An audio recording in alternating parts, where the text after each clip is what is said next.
महानगरपालिकेची स्थायी समितीची मिटिंग होती. त्याच्यामध्ये जवळजवळ 22 विषय होते आणि त्यात प्रामुख्याने पाहिलं तर आम्ही विरोध करायचं म्हणजे आज शौचालयाचा विषय होता. तर एका शौचालयाची किंमत मग बघा, म्हणजे 5 शौचालय बनवायचं होतं.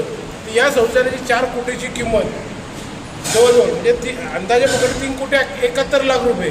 परंतु नग किती 10 नग म्हणजे जवळजवळ 32 ते 35 लाख रुपयाला एक शौचालय बांधतात. मला तुम्ही सांगावं, आज जर सिडकोच्या जर एखादा फ्लॅट घेतला 300 स्क्वेअर फूटचं तर त्याची किंमत 18 ते 20 लाख रुपये आहे. प्रायव्हेट बिल्डरकडनं जर 500 स्क्वेअर फूटचं हे घेतलं तर 24 ते 25 लाख रुपये आणि या शौचालयाची एका शौचालयाची किंमत 37 लाख रुपये आहे ठेवले. हे 10 नग देणार. म्हणजे अशा पद्धतीने भ्रष्टाचार चाललेला आहे. हे भ्रष्टाचार रोखण्यासाठी मी त्याला विरोध केला आणि याच्यामध्ये आमचं विरोधी मत नोंदवण्यात आलं. दुसरंच आणखी याच्यामध्ये फिरतं शौचालय हे 5 कोटीचं काढलं आहे निविदा आणि 5 कोटीचं शौचालयामध्ये याची जर किंमत पाहिली तर याची किंमत 23 लाख रुपये शौचालय फिरताचं.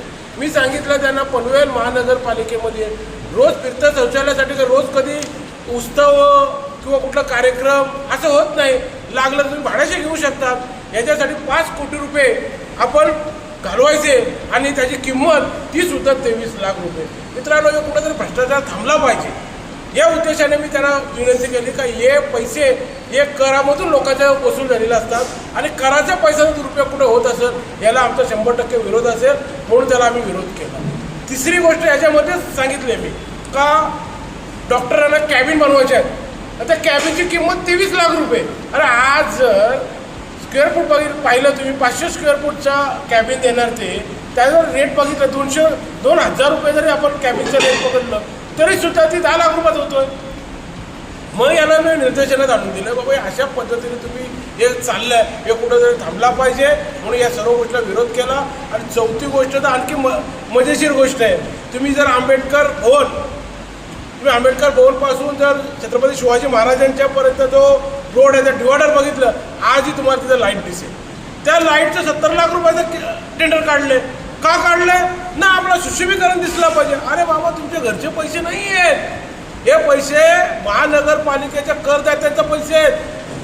हे मी त्यांना निर्देश आणतो का अशा पद्धतीने तुमची वागणूक चालली आहे ही कुठंतरी थांबवा मला नो. परंतु त्याला सुद्धा त्यांनी होकारात्मक निर्णय दिला. आम्ही याला विरोध दाखवले आणि आज तुम्ही बघा जर तिथे लाईट नसेल तर माझ्यावर जायचं आम्ही सांगितलं गुन्हा दाखल करा. अरविंद म्हात्रे बोलतो लाईटमध्ये पनवेलला ठेवतोय म्हणून गुन्हा दाखल करा पाहिजे तर तुम्ही जाऊन पाहून या. अशा प्रकारे लूट जी चालू आहे ती थांबवायला सांगितली. चौथी गोष्ट मुद्द्याची सांगितली आम्ही पत्र दिलं होतं महानगरपालिकेला.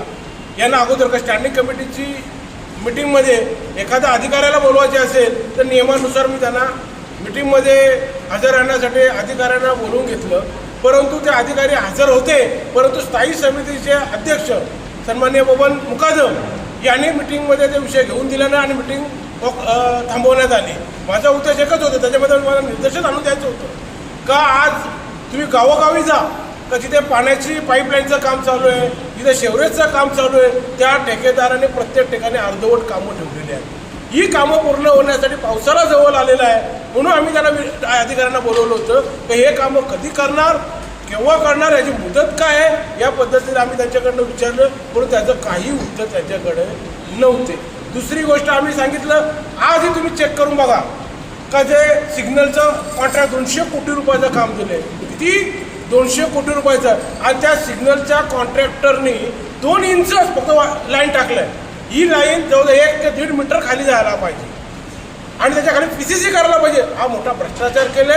हा भ्रष्टाचार कुठेतरी निघला पाहिजे. अशा पद्धतीने जर महानगरपालिका चालत असेल तर याला माझा ठामपणाने विरोध असेल. यासाठी मी अधिकाऱ्यांना बोलवलं होते.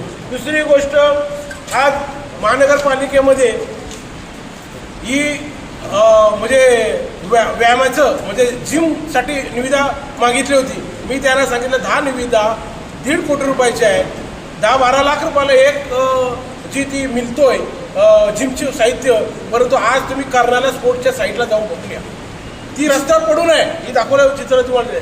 आज तुम्ही प्रांत ऑफिसकडनं जर जाऊन आले तर त्या रोडला पहा तुम्ही, तिथंशी सुद्धा आज या जिम पडून मी त्यांना तेच सांगितलं या जिम जर वापरण्यात आणून त्या जिथे अवेलेबल नाही आहे, ज्यांना गरज आहे, जो नगरसेवक मागणी करतोय, मी 1 महिन्यापासून मागणी करतोय, माझ्याकडे पाठवून द्या, परंतु त्यांना त्याच्यामध्ये गांभीर्य नाही. त्यांना गांभीर्य कुठल्या याच्यामध्ये टेंडर काढणे आणि निविदा पास करणे, हे कुठेतरी थांबलं पाहिजे. म्हणून मी त्यांना हे केलं. दुसरं बस थांब.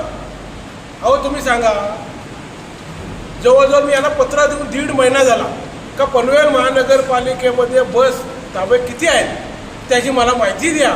ती माहिती मला 1.5 महिन्यापासून अजूनही दिलेली नाही. आणि त्या टेंडर काय निघाल्या बस ताबा धुण्यासाठी 2.5 ते 3 लाख रुपये, 2.5-3 कोटी रुपये. अरे बाबा, धुण्यासाठी 2.5 कोटी रुपये वर्षाला. मग मी सांगितलं का तो सकाळ दुपार संध्याकाळ रात्रभर का ते धुवायला ठेवणार आहेत का तुम्ही? 2.5 कोटी रुपये वर्षाचे घालवायचे.